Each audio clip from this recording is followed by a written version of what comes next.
G. I gotta keep in mind that relatives of mine is trying to build like me. Sit down with G Connect, gotta think. Every moment got you tapping the mental and looking out for the key. As a youngin', do it all for the G. I gotta keep in mind that relatives of mine is trying to build like me. Sit down with G Connect, gotta think. Every moment got you tapping the mental and looking out for the key. Whoa. Yo, what's going on? This is your boy Razcast. You now tuned in to G Connect, where different generations have real conversations. Speak on it. What's up, y'all? It's Code 187 on G Connect. It's your homeboy Tash right here from the world famous Alkaholiks. And I'm over here G Connected with the G Connect. You're now tuned in with G Connect. Slim Kid Trey, and I'm chilling right here on G Connect. Yo, this your OG partner Cocaine, and you're tapped in to G Connect.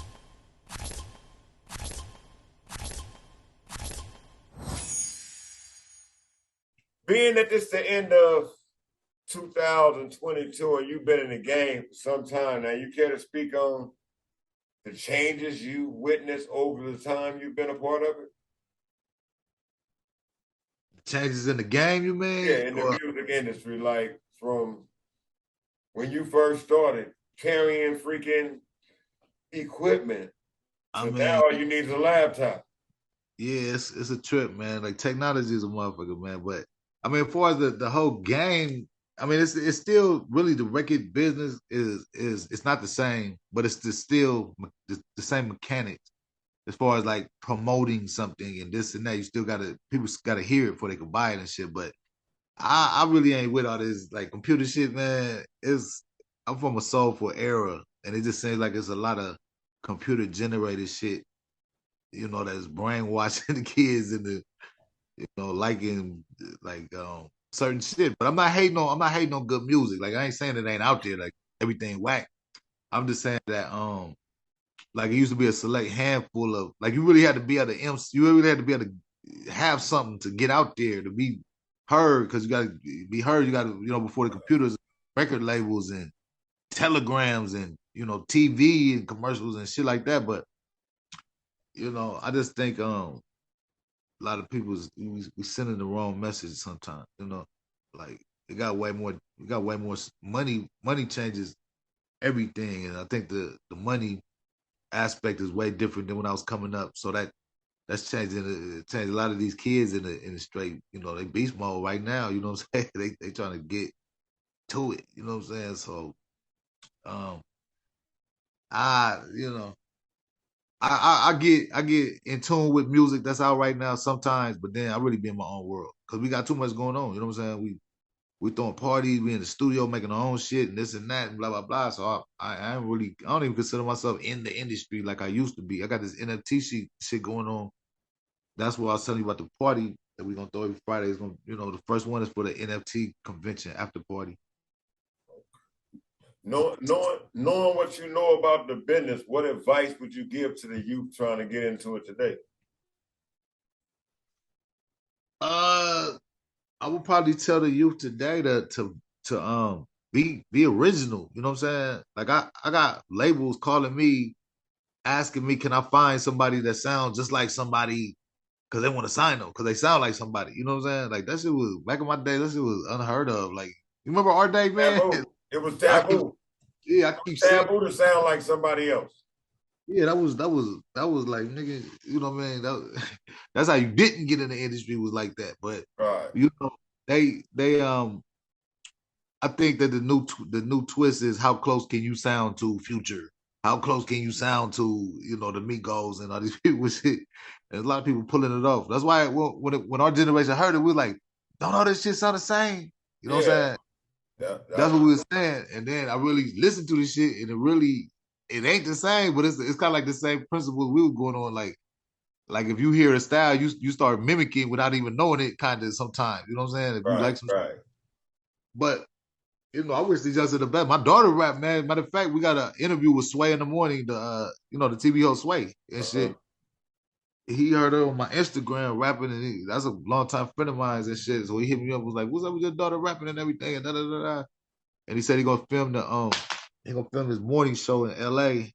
I think he said I think they pushed it back. I think it's in I think it's November, December. I think it's the end of November, I came. Christmas is the end of December, so it must be end of November. They're doing a show broadcasting from LA. We supposed to go up there. Okay. Well, when you find the time, this will be out long before then, and maybe you can make that connection for me to have a young lady on here talking about her music. You know what I'm saying? Or you can bring her on here again.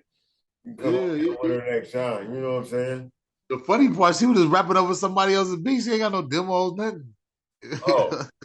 Like okay. I thought you after that and said she really wanted to rap because she could always rap, man. She was talented. And she went to college, so she never took it really serious or nothing. And then she came out and that's what she wanna be. She wanna be a rapper, female rapper.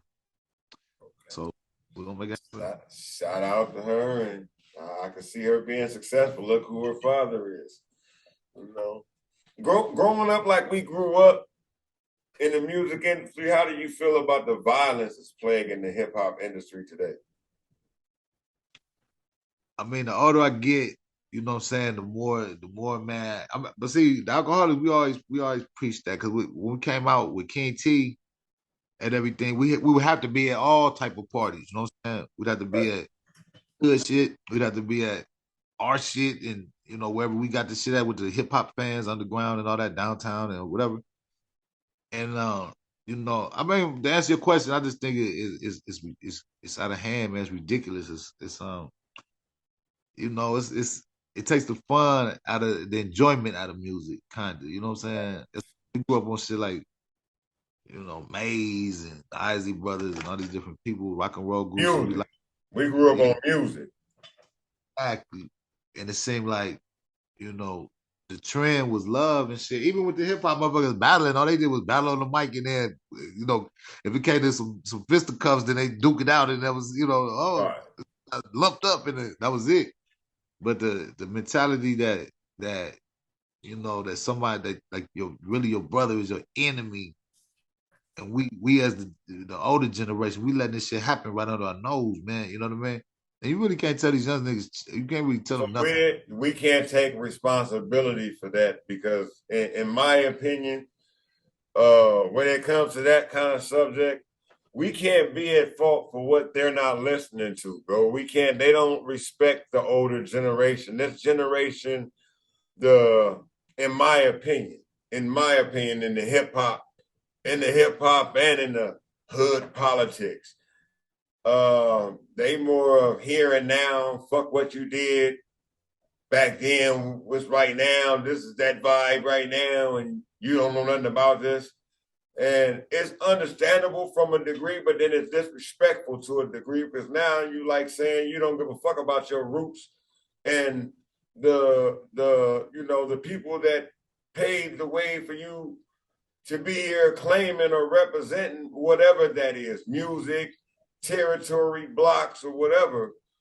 And I mean, I understand that nobody wants to look up to a dope fiend. Nobody wants to look up to something that's degrading.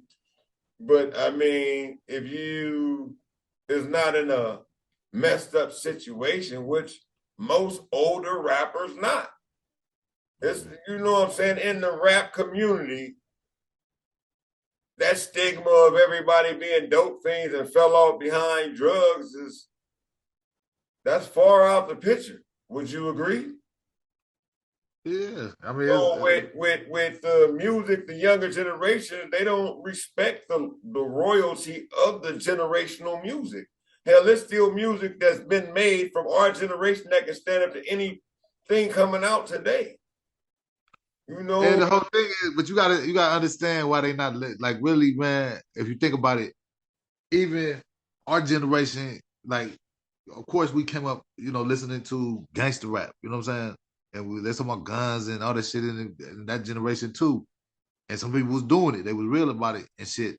But in the same breath, we had alternatives. We had Chuck D and Public Enemy. You know what I'm saying? Right. Had the X-Clan. We had, even Biz Markie, them was positive and shit. You know what I mean? Spring Again and all that. And it just seemed like it ain't even cool to be smart these days. You know what I'm saying? Like, right.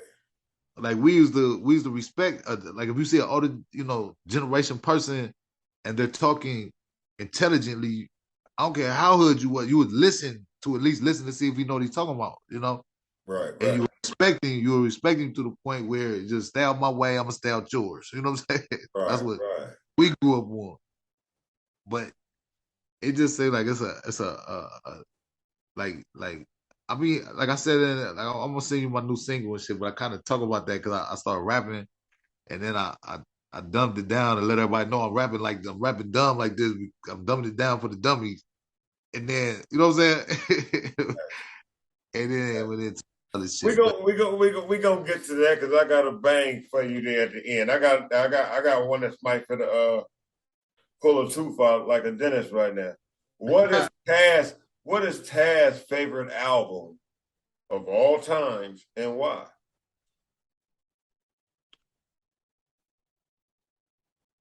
Rick James Street Song. That's an album? The name of the album is Street Song, or is that a song, or is that a track on the album? It's called Street Song. Yeah.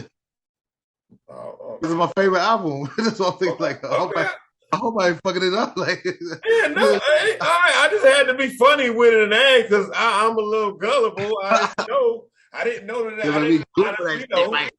It ain't like I got no posse right here, nigga. That's the album. You know, if I don't know what it's called, I know the album at least. But Street Songs by Rick James is like the album that changed me from. I just never heard nothing like that before. You know what I'm saying? Like I thought that you know the Princes or whoever, Michael Jackson and all that pop shit that was out and everything, and all the people that was doing the pop shit. I knew the dude could sing and funk with the best of them and shit like that. But when he came with the song like Pass the Joint and all that, like as a little kid, you listening to that, you like tripping, like he's really saying that on records and shit. Like now back then, yeah, it was. Hey, shit now, but yeah, I just remember that album changed my life, and I can't say that about too many albums. I'm trying to think of the rest of them that did, but I remember that one. My uncle had a record player, and from the first time I put it on and flipped it over and played it back to back to back, it was just a ritual. That's I just walk in the room, automatically put that on, just let it play back to back to back. That was I didn't care about no other songs or albums out at that time. That was it, and that's my favorite. Okay. Rest in peace. I said rest in peace to Rick James too. Rest in peace, Rick James. What's your favorite movie of all times and why? It's a porno. Not fucking with you. Hey, it's a movie, a porno movie. Now why, you freak? Well, I just asked why. You know what I mean? I probably would have to say, I like a lot of movies, man. Damn, you caught me off guard. We're gonna go with damn. We're gonna go with Friday. Let's go just to get out the way. Why I know that ain't one of the best movies. I know that. Why Friday though? That's a great movie. Shout out to Ice Cube and everybody attending that entourage of that movie. But which one? I just remember the first one. Okay. I just remember they was making the movie, and I know that the budget wasn't the hell of a this and that. And I remember them maneuvering trying to make the movie, and I didn't. When I first heard the movie was coming out and shit and everything, because I was hanging around with all the pool and all these people and shit. I mean, I go way back with the street knowledge Cube and all that shit. You know what I'm saying? We're gonna talk. I'm hoping when you're gonna speak on that. That's what. No, the reason I brought it up because I just did a song with the original Lynch Mob yesterday with JD and Dazzy D and KD and Corrupt on it, King T, and all this shit. But anyway, I don't know why I was sitting that close to the camera neither. But anyway, I just think Fridays that was a classic, and I can't think of shit else. I've been smoking this CBD, man. Ain't nothing wrong with it. All right.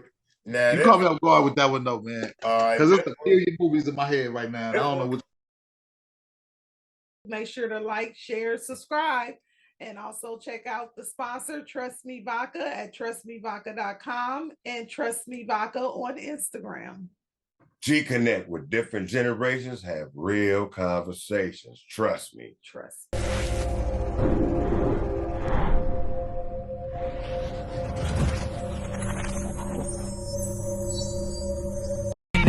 D and G2Bs, a generation conversation. If you ain't got the patience,